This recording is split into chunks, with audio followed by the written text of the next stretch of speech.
If you clicked on this video because you feel uninspired in front of your junk journal planner, this video is definitely for you. In the next 10 minutes, I will show you 3 gentle ways to get started again. Using what's already in reach, keeping your page small and doable, and shifting your intention from perfection to presence. I'm Gajana, a psychotherapist and lifelong crafter, and I love blending creativity with reflections on mental health. Together we will make a page that proves even on the uninspired days, scraps in 10 minutes are enough. I'll show you how a playful cat, some leftover hearts, and a bit of glue can turn a flat day into something surprisingly meaningful.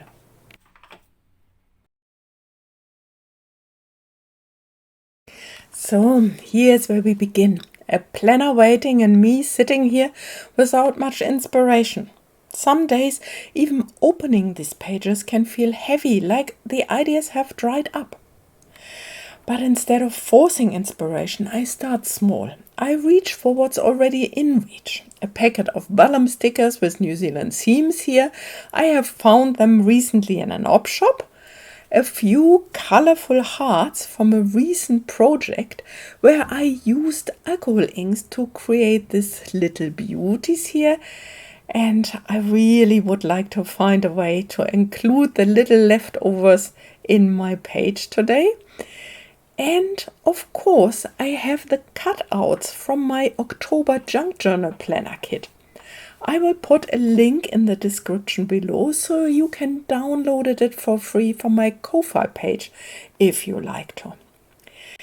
On top, I have always little boxes with bits and pieces on my craft desk. And today, one holds a mix of snippets of half-done ephemera that didn't quite find their place yet. Another is filled with words and phrases I cut out over time. And the last is a variety of collage images of different animals, like this quirky little cat here. So, use what's in reach is the first gentle way to get out of feeling stuck. It's not about hunting for the perfect supply or spending half an hour choosing. It's about trusting that whatever is right here is enough to begin. In a way, this is like life. We don't always get to start with perfect circumstances, so let's start with what we've got. What I want right now isn't a masterpiece. It's simply to feel connected again, to mark this day with something that says, I was here. That's all. So I let myself play. Keep this piece, set that one aside, and see how things look together. No big plan, just little decisions. And every time I choose, yes, no, maybe, I'm strengthening my connection to these inner creative parts of myself. This kind of slow, gentle choosing feels like having a small conversation with my inner parts. Not so much the loud pushy ones that wants results or approval, but the quiet one that just wants to be heard. And when I let myself listen to that softer voice, I notice how it brings calm back into the room. The tension in my shoulders drops a little. My breathing slows down, and suddenly it's not about crafting well. It's about reconnecting with my own rhythm. Sometimes I think of it like tuning a radio. The static of self-doubt fades and then a familiar signal comes through. A tiny sense of, there I am. And that's what this is all really about, I think. My inner knowing, reconnecting with that quiet, trustworthy part of myself that always knows what feels right. On days when we feel stuck, following your inner knowing, those tiny yeses and nos, is a way of relearning trust in yourself. It's like saying, I still know what I like, I still know who I am, even when I don't feel inspired. So, no masterpiece today. Just gentle reconnection. a few baby steps back towards myself. And then, as always, that little voice shows up. This doesn't look good enough, or don't waste that pretty piece. You should save it for something better. Yes, my perfectionistic part. She's very loyal, always trying to protect me from disappointment, from being judged, from getting it wrong. But the truth is, she can also hold me back. If I let her take over, I will end up staring at this page for another 10 minutes without touching the glue. So instead, I smile at her, thank her even, and say, let's keep it small. Just 10 minutes, just one page. Even if I only glue one thing or tuck in one word, that's still enough. There's something freeing about giving yourself permission to do less. It's like telling your nervous system, you don't have to run a marathon today. A slow walk is fine. I think of it as making baby steps. Tiny, wobbly movements that carry you forward without asking too much. And the funny thing is, baby steps don't look like much when we are taking them. They look clumsy, uncertain, sometimes even pointless, but over time, they are how we learn to move freely again. So I remind myself, this is practice. Every imperfect page I make is practice in letting go of control and finding flow. Even in the hesitation, even in the not quite sure, there is movement.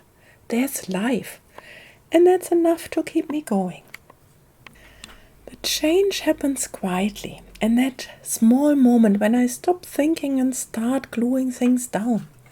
My hands take over before my mind can argue.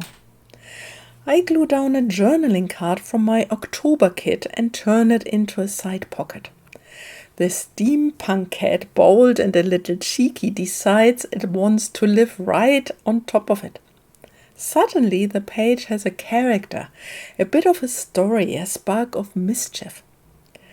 I play with the leftover hearts, letting them become something else entirely, a flame, the middle of a flower, the body of a tiny insect. They make me smile, and I think that's reason enough to keep them. I tuck in a couple of lists of words from a previous video and read the words gentle, compassion, connection, peace.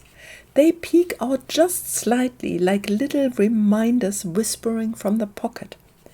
You are allowed to go slowly. You are allowed to rest.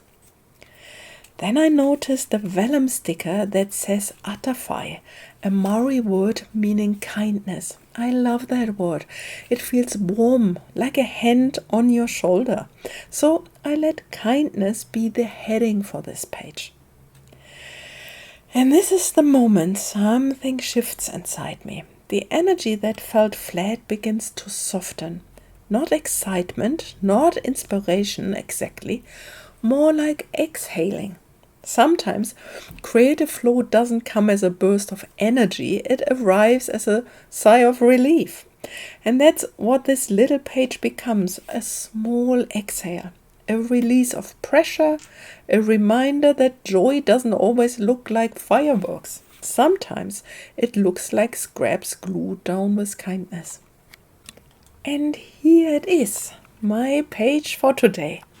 Not a polished masterpiece, but a page that feels alive. It's holding me in a way. Scraps, leftover, tiny fragments, all coming together to remind me that even on quiet, uninspired days, something beautiful can still grow. And this is the third gentle way forward. Shift your intention. Let your planner be a safe space, not a productivity tool. A place for honesty, not perfection. I used to think my journal had to be full of progress, of proof that I was doing well. But these days I see it more like a home, one that welcomes me in whatever state I arrive. Messy, distracted, hopeful, flat, it doesn't matter. That's what this page is. a little kindness, a playful cat, a pocket of gentle reminders. And maybe that's the deeper meaning of a creative practice. It's not about the outcome. It's about remembering who we are when we slow down long enough to notice.